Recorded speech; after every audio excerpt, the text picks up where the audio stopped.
To you. Great, thank you. Thank you, Mats, for that introduction. As Mats mentioned, I'm the latest member of the Tele2 management team. I joined in September this year, so it was great for me to be here and have an opportunity to speak with you today. So this picture, in our view, epitomizes the state of the industry today.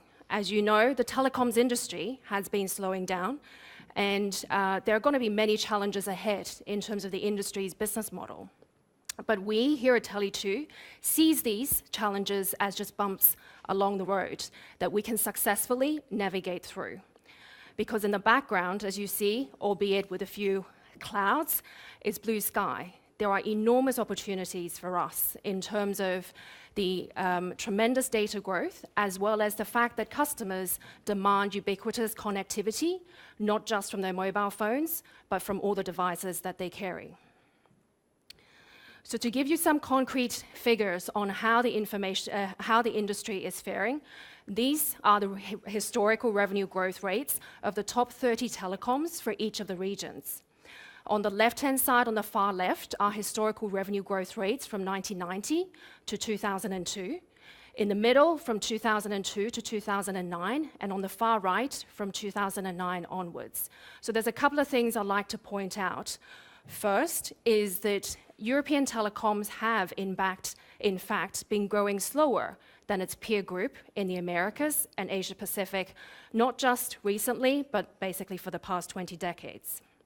And the second thing I want to highlight is that you'll see the slowdown in recent years in the telecoms industry is fairly consistent across all the regions. So in terms of challenges then, there are quite a few and I'll run through them. In terms of regulatory environment, the EU regulation has basically decreased the interconnect rate as well as EU roaming rates on both voice and data. So there are challenges ahead for the telecoms industry, not just in terms of compliance, but in certain instances such as the interest in EU regulators on customer data protection. We think that it's likely that there's going to be new legislation and regulation in that area, and that's going to have implications for all the mobile operators in terms of changes in processes, changes in internal systems, etc. On the services side, in terms of OTT players, in some instances, OTT players have completely changed the business model and also the value proposition of traditional telecom services. A good example is SMS services. So as customers gradually shift from using traditional SMS services on their handsets towards using social messaging apps, the research company Ovum, for example, estimates that in 2011 alone, that actually cost the industry about $14 billion in revenue. So in terms of the challenges for the telecom operators, we as an industry need to find new ways, new innovative business models so that we can compete with these OTT players. In some instances, it will be appropriate for us to go into partnerships with them to make sure it's a seamless customer experience for all of our customers. And in terms of devices, there is a gradual shift and customer demand towards really high-end devices. So increasingly for operators, it's very hard to move away from devices. And historically, what operators have done is we tend to tie customers with a contract. So once they've signed a contract for 12 and 24 months as part of the device purchasing, that is kind of the customer retention tool. But because now a lot of customers are going directly to sometimes manufacturers or e-commerce providers and buying their handsets directly, and they are unlocked devices, it's no longer an appropriate customer retention tool. So the challenge for operators is to come up with good customer service and innovative products and services that customers want. And finally, in terms of technology, as you know, new technology such as LTE has made operators almost mandatory to make huge investments and improve their technology just to stay competitive. So all of these industry trends has actually made our telecom environment a lot more competitive compared to a couple of years ago.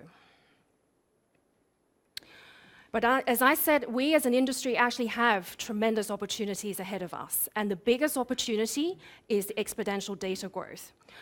So there's 2 billion people online today. By 2020, that number is due to double. Half of the new internet connections now are already coming from mobile devices. And that is actually even higher for emerging markets. So a good example is Kazakhstan, which is one of our markets. We've actually seen tremendous growth in our mobile broadband product because there is actually lack of a good fixed data connection. The number of mobile subscribers will continue to grow and will double by the end of 2020.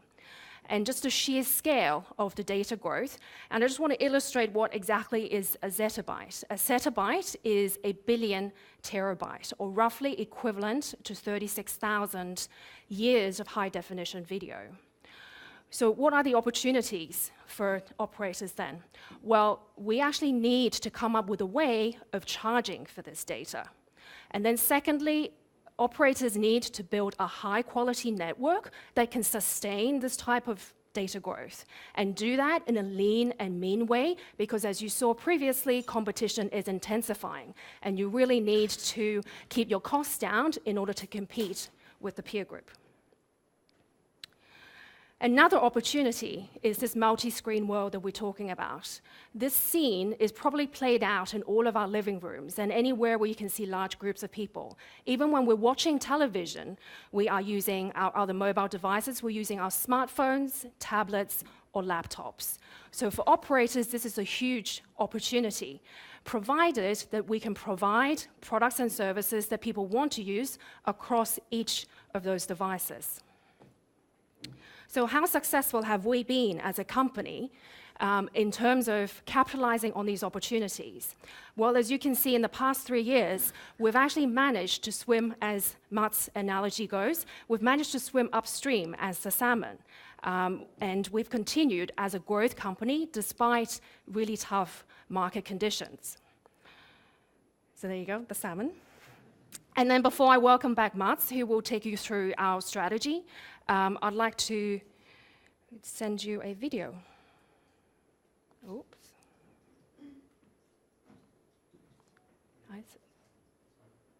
Okay. Is it playing?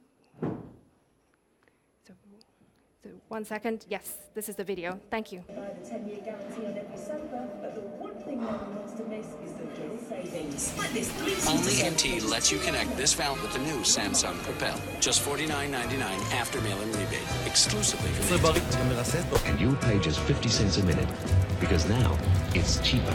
And direct download to rent any time of the weekend. I'm an Apple? My new laptop to get Geek Squad support for 6 months.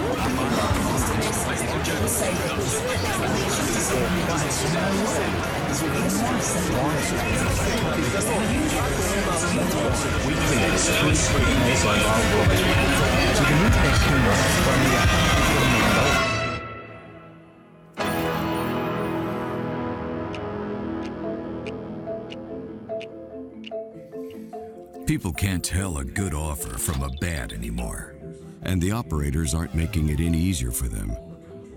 On the contrary, they keep on pushing complex products and confusing offers without a thought for what people really want. And to be honest, Tele2 isn't much better than the others. No wonder telecom is considered one of the least trusted industries in the world.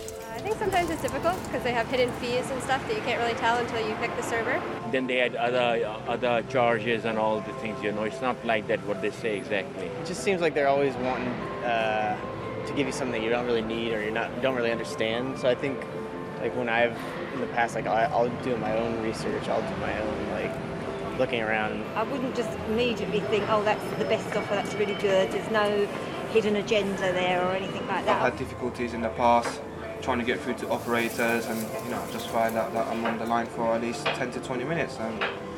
So this is definitely a problem. Some mobile companies, they said, okay, we don't charge for that, we don't charge for that. After a month, they will send a long bill. Difficult to compare the different operators. It's always a thing. People want more than cheap. It's as simple as that. I'd say price in virtually any industry nowadays is like taking for granted. We have global competition, and there will always be someone somewhere able to offer what you're offering at an even lower price. So basically, consumers have come to expect that in some shape or form, I can get anything for free. So it's not about getting things really cheap. It's about getting them at a good value. That's what it's all about. And you can see that in any industry as it matures. Looking into cars, cheap cars is not the thing anymore. Anybody can offer cheap cars. It's cars that are tailored to my needs, my specific situation right here, right now. Fashion, close to home, we have H&M is a perfect example that have always offered really cheap fashion, but nowadays, I mean, there are similar companies all over the world offering cheap fashion. So they need to be fast fashion. They need to be quirky fashion. They need to be a lot of other things. A whole industry has to grow up. From being a self-centered kid who only cares about himself to a young adult that listens to the needs of others. And Tele2 will take the lead on this. We will go from focusing on price alone to focusing on customers. From thinking inside out to outside in. From me to you. We are upping the game. And I will explain what I mean with upping the game. The world is changing. The world is becoming much, much more complex. We're getting new technology, higher speeds, and more demand from our customers. We can see that in the consumers' behaviors, that they are definitely using a lot more bits and bytes. What is constant, though, is that we have two things that is going for us. We have our network, and we have the customer relations. And those two things are pivotal for our success. When I say we're upping the game, that means that just pushing out price will not be enough in the future. It's going to be more important for us to understand how you and me and the rest of the world is actually using the phone. What proposition, what value will I be able to bring to you for you to spend more money on my network? That is the question that we need to ask ourselves. However, price is absolutely critical for our success today, tomorrow, and in the future. So price we will always continue to work with. The good news is that we're all well prepared for change, because change isn't new to us. We've always been agile, fast movers, eager to act as well as react, and bold enough to do it in our own way. Doing things differently, that is something that we have done throughout the years, and we're going to do this differently as well. Just offering what everyone else is offering is just not going to cut it for us. We need to think out of the box and push and challenge ourselves, and maybe do the unexpected. The future is about adding value, not reducing prices. But what is value, actually? A well-functioning network? Good customer service? A nice buying experience? It sure is, as long as we can offer people what they need for less. But it can also be ideas that are smaller or more unique. For example, take this low-fare airline from Norway. On an extremely competitive market, they've managed to add value in their own way. Free Wi-Fi on all flights, something that not even premium airlines have. Another example is IKEA. They sell coffee cups for $1. That's pretty cheap, but they haven't stopped there. Turn the cup upside down and you'll see they put a half pipe on the bottom, so no more water on your trousers, and lots of added value. Our job now is to find out what our customers need, and then deliver value in a smart way. Of course, it can be different things on different markets, but if it isn't something people really need, it has no value. Remember never to compromise on price and on quality. If we go out to the customers and we say that we're delivering a value product before we actually have the quality and the price in place, it's just not going to fly. So we need to do it sequentially, and we need to make sure that we have quality under control, we have our price position under control. That's when we can launch value. But value as a position would run a major risk of being generic if it wasn't for what's made Tele2 so successful, our challenger spirit. That's what makes us unique. That's the reason to believe. And that's something we have in our DNA, inherited from our founder, Jan Stenbeck. The most important thing for a company, I'd say, is to challenge. To challenge competition, which comes from everywhere nowadays, to challenge yourself and what you are, and most importantly, what you were, because that's not interesting, not important anymore, and to challenge your customers. They too want to be challenged. They expect new things to happen, new opportunities that not even they can think of. But this time, we won't challenge a monopoly. We will not challenge our competitors. We will challenge a whole industry. Remember our two pillars in the future, which is a solid network and a solid customer relations. If we manage these two entities, we're going to be unbeatable. Our vision is clear and our faith is strong. We will deliver value every step of the way. We will become champions of customer value in everything we do, and we will always offer what you need for less.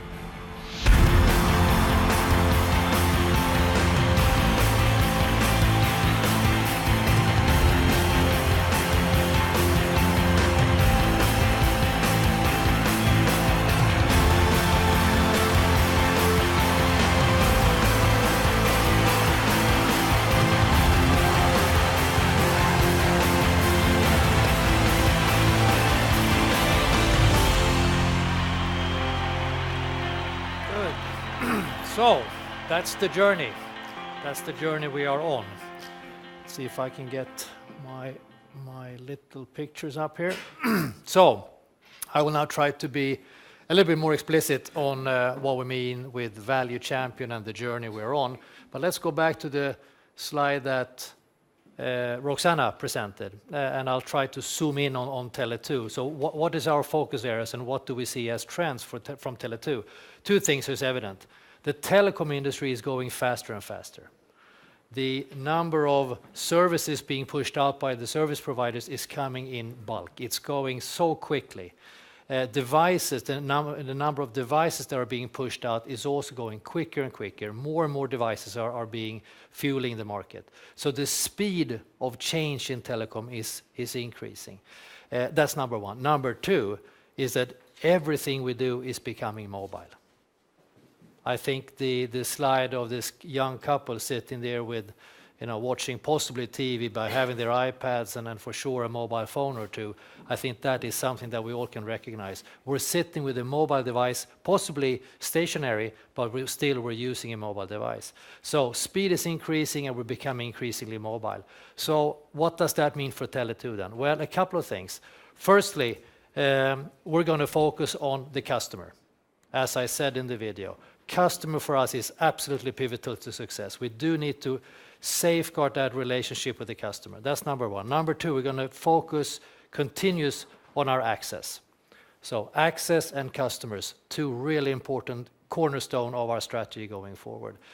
Thirdly, we're going to continue to leverage costs. I mean, we are getting scale into the business, and we should definitely be able to take out more costs. And I have some proof points on that as well. So those are our main strategies. And fourthly is to continue the journey to create more and more partnerships. I don't think we're going to do much acquisitions in the service provider area, nor are we going to do it in the device area, obviously, but we're going to form partnerships. And we have a couple of really interesting examples of that. So how do we tailor this in words? Well, firstly, as we said in the movie, we will be the champions of customer value. And we're going to do that in everything we do. That is really important for us. And we will continue to be the fast mover, the challenger, and we're going to offer what the customers, what they need, but we're going to do that for less. We're going to offer the customers what they need for less.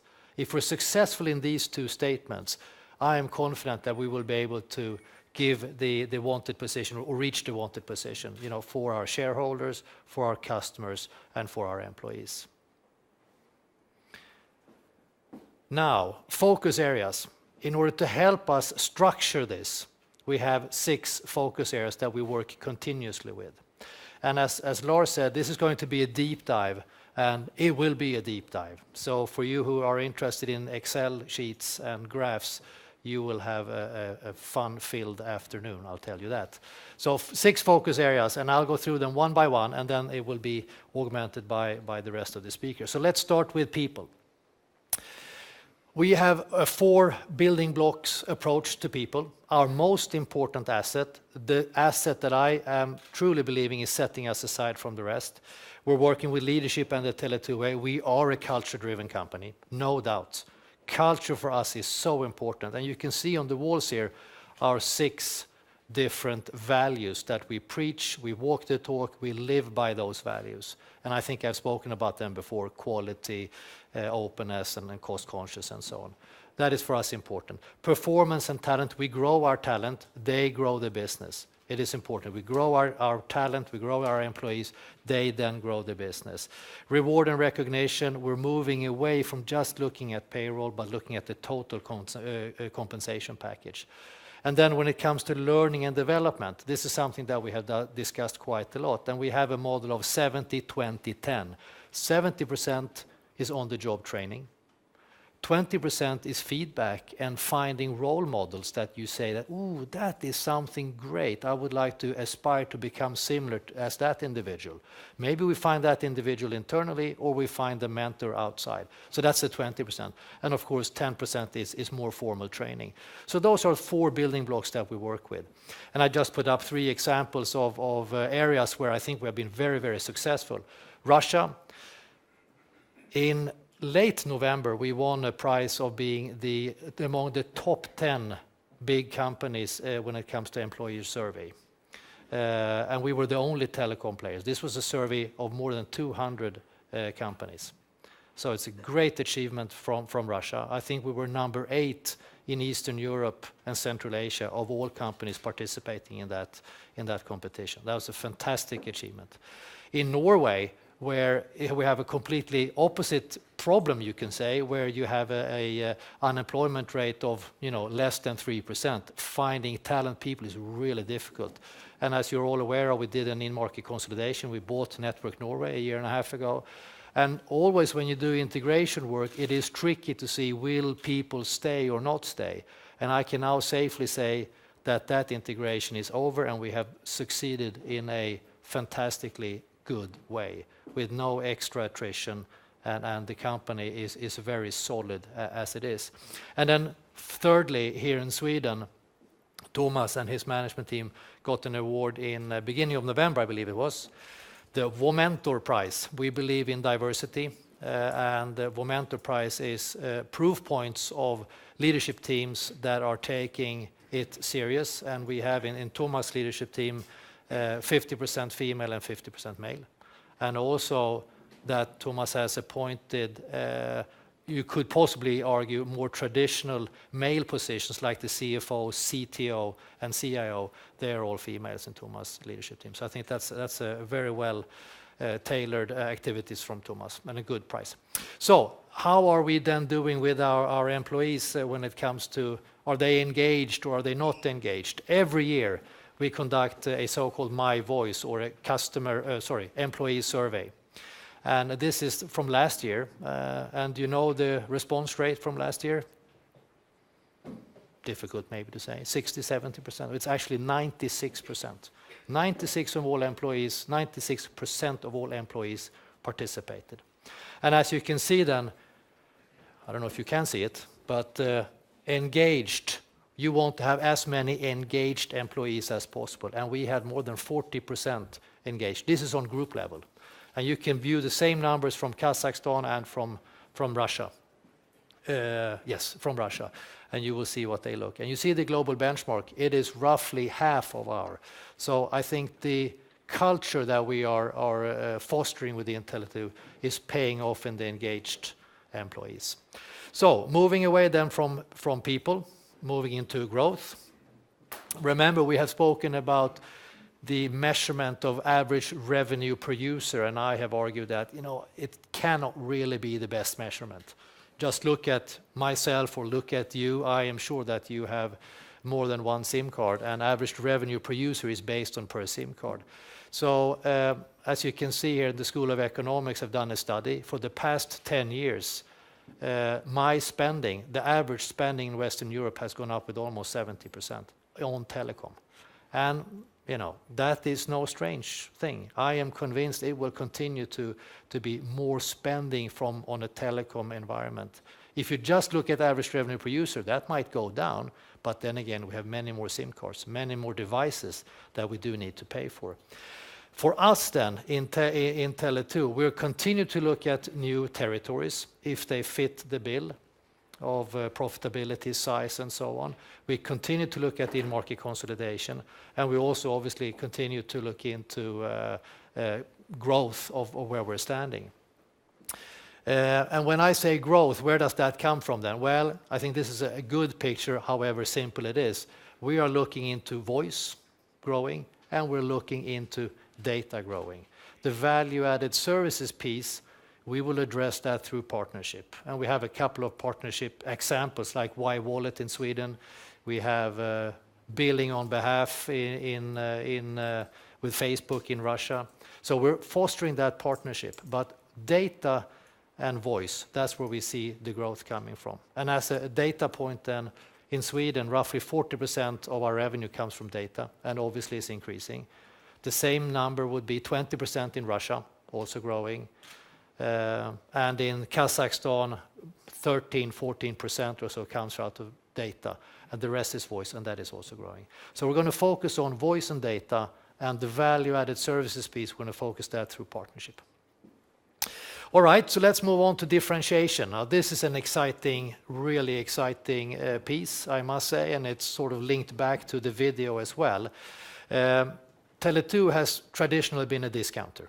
We all know that. We have been talking price, price, price, and we aspire now to talk much more about value, to become that value champion. Now, why do we do that? Why do we think that is so important?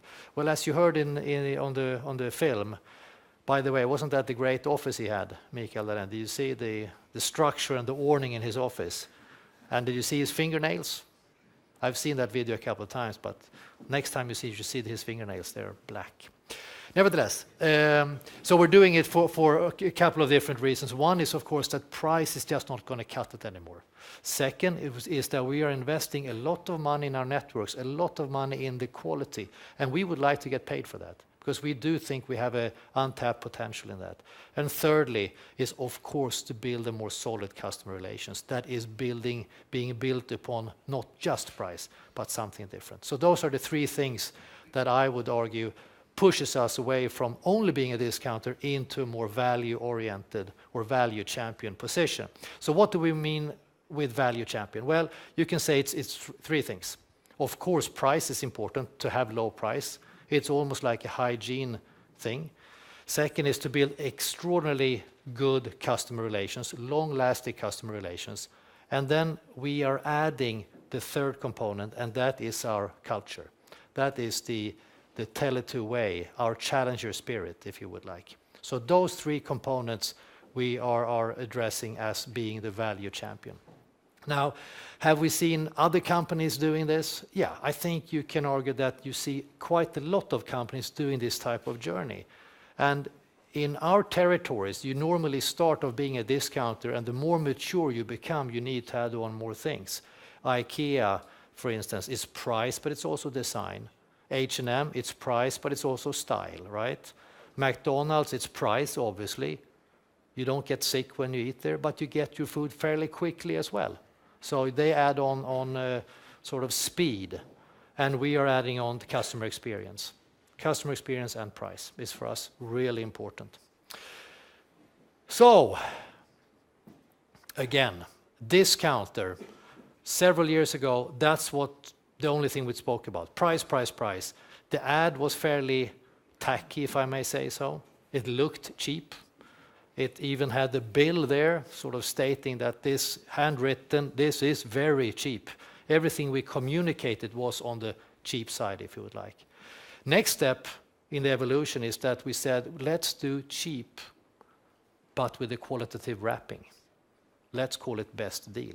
That's sort of the second thing, where we're starting to augment our network, starting to talk about the customers, starting to get shops that are looking sort of nice. That's the second step. And of course, the third step that we're now more or less introducing is the value champion step. I must say, though, as I said in the video, you cannot do this before you are ready. So we're going to roll this out in a very staggered approach, a very sequential approach, and we have a plan on how to do that. But it's going to take several years to do this. But I think this is absolutely the right approach. So from value champion, then, take it one step down. What is that really when we say we want to foster an excellent customer relations? Well, throughout the chain, when you join Tele2, when you have a problem getting started, when you're using your phone, when you're paying the bill, just getting the bill is a qualitative statement from our side. If you want to change the subscription or you want to change the handset, and even if you want to leave us, it should be a value-filled experience. Because we are convinced that if you leave us, you will want to come back at a later stage. So this whole circle needs to be filled with value.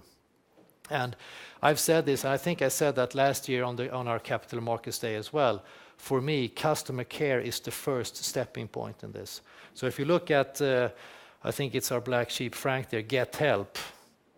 What have we done during the past year and a half in customer care? As you can see, we are striving to become best in class, or best in the world actually, which means that you need to have a customer voice measurement that is above 80%. And this is fairly standardized approach that we're taking. So we call it QVO, customer voice. If you're above 80%, you're world class. If you're below, you're not world class. And we are just shy of 80%. You can see the improvement that we have done month over month. And we're going to continue to push that. And this is something that these well-known brands to your right, they are at world class. DHL, American Express, and so on. And that's where we aspire. That's where we want to be. So that's just one example of this journey that needs to be filled with customer value. So let's move on to cost leadership. Now, what I've spoken about, is that going to be expensive? Is it going to be really a lot of money that we push into it? I don't think so. I think doing the right thing is actually costing less than doing the wrong thing, but doing it twice. So cost leadership is something we're focusing continuously on, as I said. Every year we do our 80 Kearney cost benchmark, and I'm happy to say that 2011 we're slightly less expensive than what we were 2010. And we have taken one position in becoming the absolute cost leader. And these are peers that we do not know who they are globally, but we are very close now of becoming number one, the most cost effective. And then, of course, the bar goes fairly much to the left. Maybe we can take the questions afterwards. No, I can certainly do that. Yeah, that's a good comment. So 0% would be a theoretical absolute cheapest. So what 80 Kearney does is that they take all the cost elements and they break it down into the smallest possible increment. And then they take the lowest cost from each operator and put that together, and that is your zero baseline. So it is a theoretical zero. So you can say that we are now 22.3% more expensive than the theoretical zero. And that there is someone who is 21.7% more expensive than this theoretical minimum. And then, of course, it goes upwards there. That's a good question. So that's cost leadership. Quality, really important for us. And you can see we measure roughly everything that is worthwhile measuring. And I've highlighted the box to the right that is network-related measurements. And you can see it's more or less green. Very low dropped call rates. First setup, call setup is also green. Everything is more or less green in the network side. To the left here is Net Promoter Score. That's the perception of the quality. And that is less green. So we have an opportunity here to move the factual qualitative measurement that we have on the network over to be as green on the customer perception of it. That's an opportunity for us. We're going to continue to work on quality. The last piece, business model, and I know you will have 1.5 million questions on voice to data, and then will we be able to charge for data and so on. And I'm convinced that we are doing that. Voice to data, as a fraction of our revenue is growing. As I said, Sweden 40%, Russia 20%, Kazakhstan 13%, and the ratio of data is growing, obviously. What has happened in Sweden then? Well, you can see that minutes of use is flat. Number of SMS, more or less flat. But what has happened is an explosion of data. We all know that. Now, average service revenue per user, you would expect then if we cannot monetize data, that would go down. But that is not happening. We are able to bridge the decline, the price pressure that is evident in voice and also in SMS, with the added increase of usage of data and the price on data. So the average service revenue per user is fairly constant. And this is just in the beginning, and I'm pretty sure we will see that increasing over time. But as of now, we're bridging the downside of the average price per minute coming down with the increase of data going up. So, volume to value, equally important. I've said this many times as well, that take Russia, for instance, penetration of 160%, Kazakhstan close to 200%. Adding that extra couple of percentage new subscribers might not just do the trick. So we need to continue to focus on volume, but value in those customers is equally important, if not more important. So we're talking more about churn, but more importantly, value churn. How much are we actually churning out of high spenders? Well, we want to churn out much less high spenders, obviously, and so we're following that. And we can see over time, the first 6 months, that we have been successful in reducing value churn with 2% and 8% postpaid versus prepaid. So we're focused on the value, not just volume, but value is important. And this one is a complicated slide, but nevertheless, business model, business to business. We are focusing increasingly amount on the business-to-business segment. And I tried to show this in a graph of how important is the market size and what's the relation to our residential penetration. So if you take Russia, for instance, which is this one, we have roughly 10% market share, as we know. And the relation between the business-to-business market share and our residential market share is 1 to 300. So we have 300 residential subscriptions versus 1 business-to-business. So it's a huge opportunity for us to leverage some of the skill sets we have on the residential side over to the business-to-business side. And you can see that in all our territories, we're much bigger on the residential side than we are on the business-to-business side. Russia, 300%. I think Sweden is 73%. Norway, 108%, and so on. So we have a good opportunity to move some of the skilled activities from the residential over to the business-to-business. And lastly then, the distribution side here is equally important. We have talked about business-to-business, volume to value, and data and so on, but we need to focus on the right channels of getting our offers out into the market.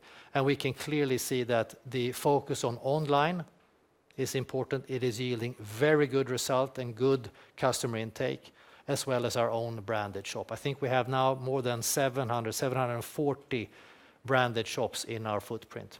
So we're focusing quite a lot on that, and sales on online is improving with some 70% year over year. That's global for the Tele2 brand. So, with those words, I would just like to conclude here that we have gone through the house, our Tele2 house. What I haven't spoken about is the Tele2 way, and that is really the basement. That is the foundation. And those 6 values are on the walls here, and that is something that we live and we breathe every day. And I think without those values, we would be lost in this rapid world of telecom. Just to summarize then, we are the challenger of our industry. We are the salmon swimming upstreams. We are both best of both worlds, as we said last year. And we're going to continue to offer an outstanding customer experience, offering a customer relationship that is long-lasting, and also focusing on the access of the network. And by doing that, we're going to continue to grow in a shrinking European telecom market. So with those words, thank you very much. Thank you very much.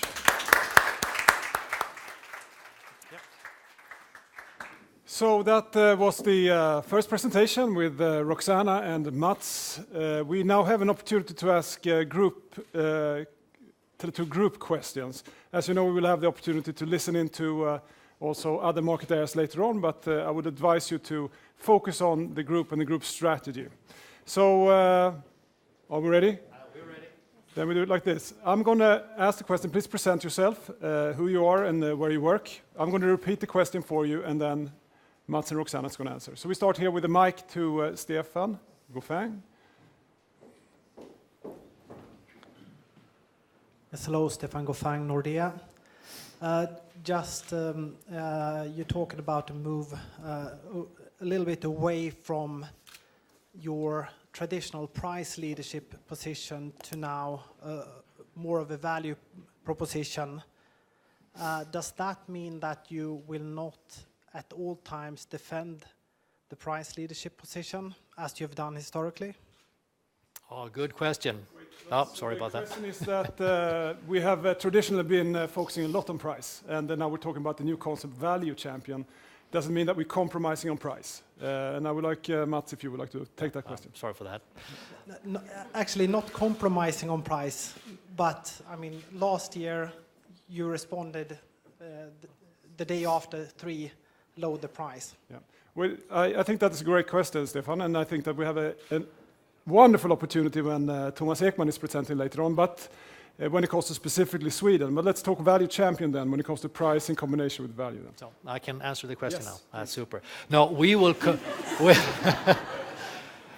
Good question. We will definitely continue to be very aggressive when it comes to price. I mean, no discussion about no discussion about that.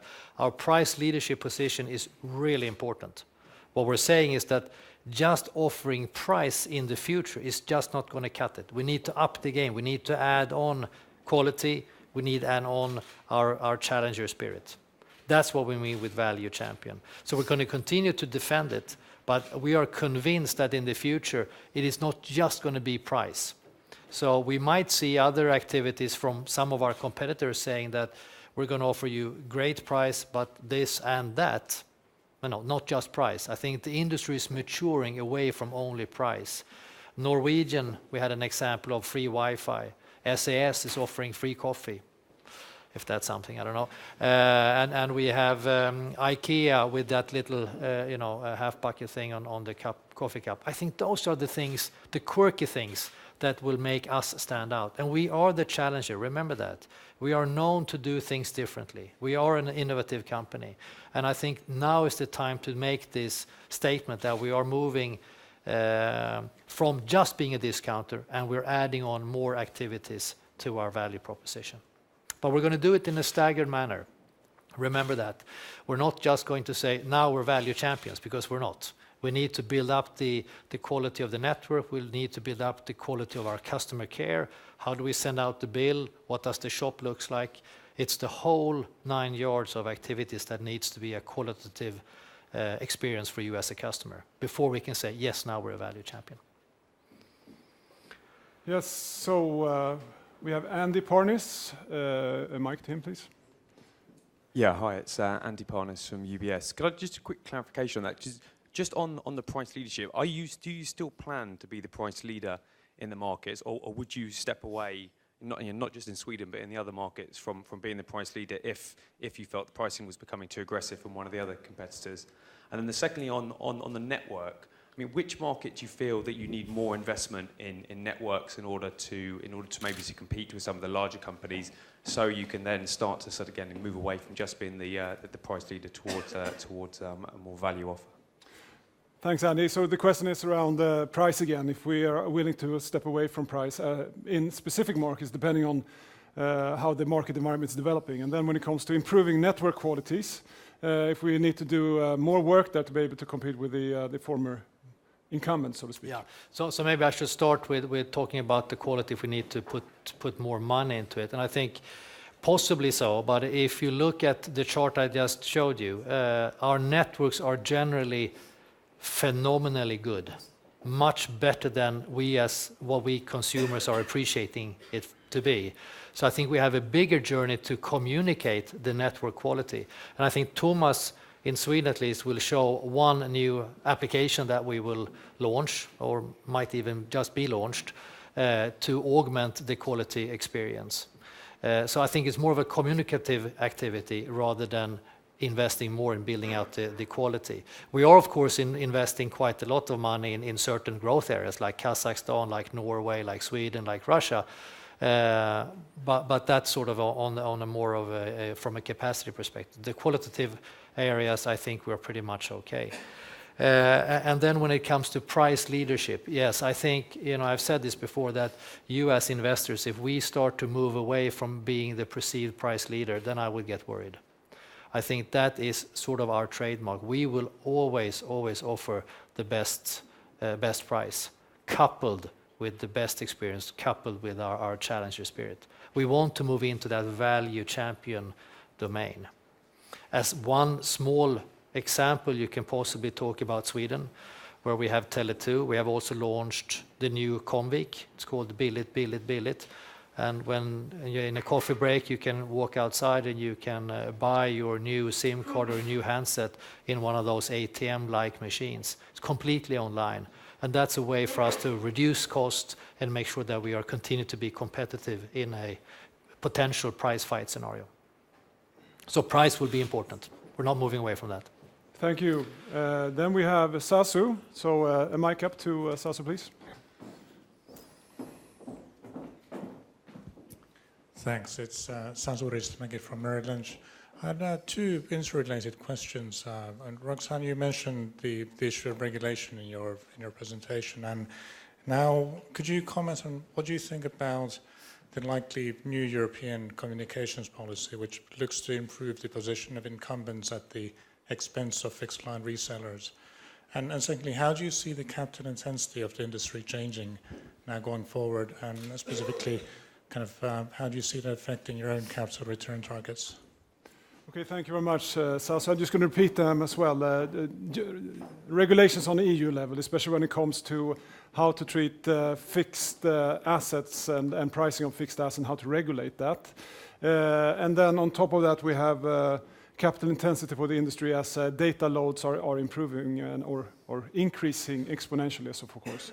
I think those are two very good questions. Roxanna, would you like to have a stab at the regulatory question? I think that capital intensity could be something for Mats. So please, Roxanna. Yeah, so in terms of EU regulation, we're working very hard and very closely with all the EU regulators, moving towards that direction and making sure that our opinions are actually heard. In many instances, we're also working with our peer groups so that we can communicate the same message as a group to the EU regulators. Yeah, and then you had the capital intensity. I think that we have our net debt to EBITDA ratio, 125 to 175, and I see no reason why we should change that or move away from it. And as you know, we have a dividend policy stating that we will have an ordinary dividend, and if we have, which is progressive year over year, and if we have a room for it, we will also have an extraordinary dividend. Mats, if I may step in there, I think that capital intensity in this case is how much do we need to invest in the network, not necessarily our balance sheet issues. But it's it's sort of related, you can say, because I think we will still maintain the dividend policy, and we will maintain the qualitative activities in our network. As I said, the networks are being scaled now to cater for large volumes, both in more mature markets as well as in high growth markets. So I don't see us changing if you say sales over capex ratio, for instance, that is going to be roughly on the same level as we have today. And then we take Ulrich first on my left-hand side, please. When we talk about value champions in the industry, you had on one slide sort of one of the key issues I think that the industry is facing is that a lot of the value, a lot of the things that actually happen differently and that add value, utility to the consumer, is essentially being produced and arguably taken away from the telecommunications industry by other players, by OTT, by Apple, by the innovators who essentially just relegate the telecommunication operators to pipes that have to carry ever larger volumes. Do you see any developments that would allow Tele2 specifically to sort of break through that and grab more share of the value? Is that part of your innovation? Thank you. Thank you, Ulrich. I'm going to repeat it once again. Of course, I mean, we've taken a look at the picture that both Mats and Roxanna was having in their presentation about the operator in the middle being in the new ecosystem, which is much bigger, being both service providers as well as equipment manufacturers, device manufacturers, and so on. And how do we create value in such an environment? I think it's a question for both of you. Roxanna, maybe you would like to start and then hand over to Mats.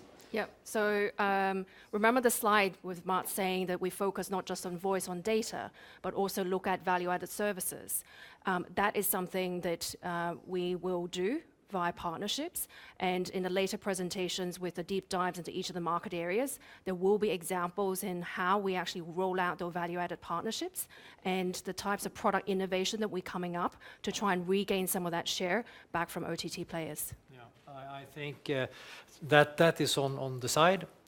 What we on my slide as well, on when you had the OTT players and the devices, if we're not careful and we start to divert our focus away from what is really core, I think we will be in deep trouble. So that's why I said in the movie, and I said it here as well, that we're focusing really hard on customer relations and the journey throughout the history with Tele2, as well as the access. Those two things is so important for us, focusing on scale and focusing on partnership. But if we don't take care of our network, making sure that that is absolutely fantastic when it comes to quality and accessibility, as well as taking care of the customer relations, I think we stand a risk of being lost in the middle. If we, on the other hand, are really excelling in these two disciplines, we will always have a given place in this new ecosystem. And coupled with Roxanna, what Roxanna said, with the partnerships that we're fostering. So what you're saying then, Mats, is that it's a risk of being unfocused then in the, from an operator perspective? I think so, absolutely. I think that, as I said as well, two things is really clear in the trends that Roxanna painted. One is speed of change. And the second is the speed of mobility and the increased eagerness from us as human beings of being mobile. And when we talk about speed, if you're not really careful, you are so easy to sort of walk down the wrong path. So one needs to be very focused on the tasks at hand. And for us at Tele2, we're focusing on network, we're focusing on customer relations, and we're focusing on taking cost out of the system. And I think, and I know that is going to yield good result in the future. And now we're coupling it with partnerships in the value-added service space. That's a very good question because it's you can have different strategic approaches to this, but this is our strategic approach. Okay, Andreas, I'm seeing you, but I'm still going to see if there are any questions via telephone because we have invited some of the guys still left at Heathrow. So, operator, do we have any questions from Heathrow today? We have a question from Mr. Andrew Lee from Goldman Sachs. Please go ahead. Thanks for taking my question, everyone, and sorry for not being there. I had a broad question, I'm afraid. I thought your presentation was interesting because you spoke quite a lot about barriers to entry, sustainable differentiation or competitive advantage, whatever you want to call it, but topics that many people don't believe exist in European telcos. And I wonder if you could talk a bit more explicitly on where you think this is actually going to come from for you. I mean, you mentioned firstly culture could be an advantage, but that's difficult for us to gauge. Secondly, you spoke about customer experience and your focus on that, but that sounds very similar to what others are saying. I mean, what is it that's different about Tele2 that means you can differentiate here? And thirdly, you spoke about cost leadership, which is more comparable and we can maybe gauge more effectively. What is it that makes you think your competitors can't recreate your cost effectiveness? And does it not concern you that you've already reached near on the number one position in terms of cost leadership? And where do you go from here? Am I missing any other sources of competitive advantage that you believe you have, or have I mischaracterized any of this? Anything you could give on that would be really interesting. Thank you. Wow. Okay, thank you, Andrew. That was a lot of good questions. You're going to regret that. Sorry. Yeah, that's good. Good to have you on board as well, even though you're on the phone today. But I'm going to repeat them. I hope I heard them right. But of course, I mean, this is, of course, Value Champion runs a risk of being generic, of course, and that's something that many other operators can potentially copy then. So when it comes to the marketing positioning of Value Champion, if that is something that we can really stand out on.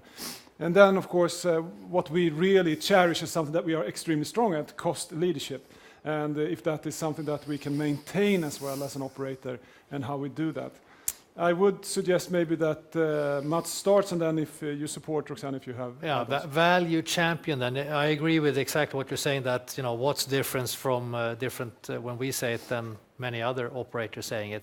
And quite honestly, what is standing out is firstly the journey. We have done discounter, we have done best deal, which is a discounter in a qualitative wrapping, and we're moving into Value Champion. And as I said, Value Champion is low price. We're not going to give up on the price position. Couple that with an excelling in customer experience, making sure that we have a phenomenally good customer relations. And I think I've shown proof points that we are succeeding in that. And then what is really unique is the Tele2 way, our challenging spirit, that we will also never give up. And I think that couples back to your second question of cost leadership. I've worked in many companies before. Tele2 is possibly the only company that I know that never launches a cost reduction program. We never go out and say that we're going to reduce 500 people or this or that. It is something that is so inherent into our culture that it happens almost automatically. We follow up costs. We're very, very cost conscious in everything we do. That goes without saying. If you're a high spender, you do not belong to Tele2. So it is something that is so much part of our culture. And that's why I'm stressing the Tele2A, our culture approach to things, which is helping us and guiding us through both in the cost leadership side and also in the Value Champion side. I don't know, Roxanna, if you want to. So the only thing I wanted to add is that we as a company, as you've seen, has historically got a great track record in terms of execution. So all the things that Mats talked about, we have been very successful in terms of executing against those objectives before, and we'll continue to do so going forward. So if you've seen in the market statistics, it's actually been a very tough market with very tough market conditions, and we still managed to continue as a growth company.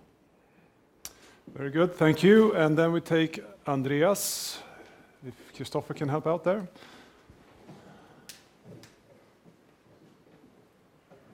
Andreas Joelsson, SEB Enskilda. Two questions. First, how do you plan to differentiate on quality when you share networks, like in Norway and in Sweden? And secondly, why do you think you haven't been so successful on the business segment as in the consumer segment? Maybe not in Russia, but cross markets. Sorry, I'm just going to repeat the question again. I'm going to be a rough judge today on that one. But as you said, I mean, if you share networks, how can you differentiate on quality? And then when it comes to our opportunity within the business-to-business segment, if we could quantify that in any meaningful way as well. But I think, Mats, if you begin. Yeah, on the quality side, as I said, I think we have a good quality network, so it's not that much more to be done, at least not in Sweden where we are sharing our networks. It's more of making sure that we as consumers understand and that we can portray that qualitative experience in a good perception. So I think that's where the trick is. In Norway, we're not, right now we're sharing, but we're building out the third network aggressively. And then there was this other question on... When it comes to quantifying the business opportunity, how are we going to address that? Right, the business-to-business side, right. And that's nothing strange. We are coming from being a consumer brand. We have been focusing solely on addressing the consumer market. And lately we're seeing that, you know, with the experience we're having from the consumer, the residential side, we can actually move into the business-to-business segment. And I think that is sort of neatly packaged together with the more value champion statement that we're now able to say, that we do have good networks, we have control over our processes, we have nice shops, we can now safely take that step into the business-to-business segment. I don't think that was possible a couple of years ago, but now it's possible. And we have a follow-up question from Ulrich. maybe a slightly more tangible question. On your business portfolio, do you see any areas still of interest for expansion? Do you see any areas that you potentially might close down? And also, can you talk a bit about the criteria here? Because you obviously have this ROIC targets, and you have threatened businesses that don't achieve them, that they would be spun out. Are there any candidates on that front at the moment? Thank you. Thank you, Ulrich, for that follow-up. When it comes to the business-to-business area, then to maybe leapfrog development here, if you are looking for additional M&A activities that could add on functionality to the company, and then when it comes to our view on return on capital employed targets for the group as a whole, if there is any areas that we consider to be non-core. Yeah, the first on the business-to-business side, I think we were still doing good business in packaging neat offers to the business community. I would also say that we will move into becoming more of an integrator role to make sure that we can offer not only products that we are having, but through partnerships, other products as well, in a nice bundle to the business segment. When it comes to ROC targets and potential divestments that are not filling it, and I think it's, I'm really happy and proud of all our properties, all our countries, with possibly the exception of Croatia, where I think we should have been doing better. They're not meeting the 35% EBITDA target, nor are they meeting the first or second position in the market. So if we have a candidate, that could possibly be Croatia. But otherwise than that, I think we're pretty fine. Thank you much for that. Do we have any additional questions from the floor? Do we have any questions from the telephone? Sasu, please, a microphone on the left-hand side.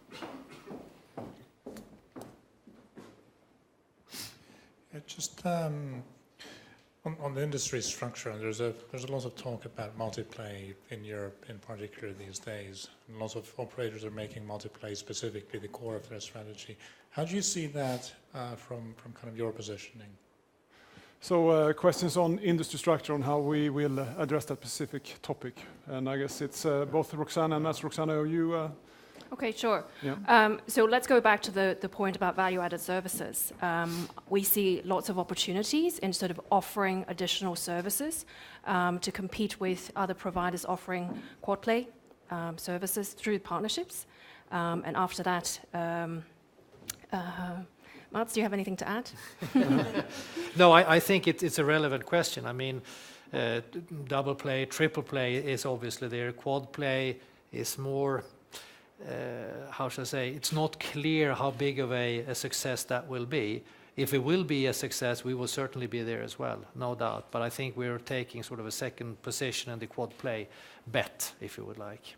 But is there a big difference between the markets that we're in? Is quad play a bigger thing in some markets or in others? I would argue that in the markets we're in, it is maybe with one or two exceptions, it's less of a big thing. If we would have been present in the US or possibly France, then we would have had to focus quite much more on the quad play offering.